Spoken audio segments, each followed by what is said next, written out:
the last 2 decades, the US has been the largest bilateral donor to the fight against malaria, helping to prevent an estimated 2.2 billion cases and 12.7 million deaths. If disruptions continue, we could see an additional 15 million cases of malaria and 107,000 deaths this year alone, reversing 15 years of progress.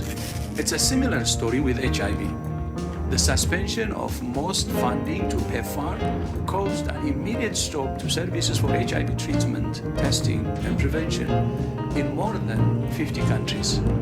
Disruptions to HIV programs could undo 20 years of progress, leading to more than 10 million additional cases of HIV and 3 million HIV-related deaths, more than triple the number of deaths last year.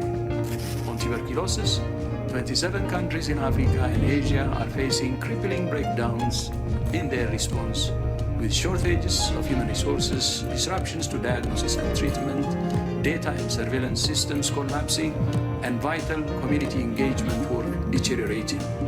On immunization, WHO's global measles and rubella network of more than 700 laboratories, which was funded solely by the US, faces imminent shutdown.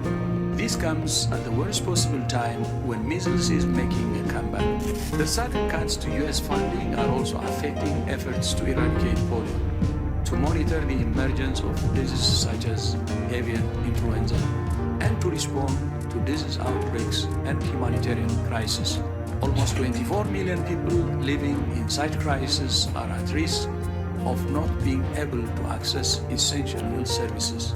The US administration has been extremely generous over many years, and of course, it's within its rights to decide what it supports and to what extent. But the US also has a responsibility to ensure that if it withdraws direct funding for countries, it's done in an orderly and humane way that allows them to find alternative sources of funding. We ask the US to reconsider its support for global health, which not only saves lives around the world, it also makes the US safer by preventing outbreaks from spreading internationally.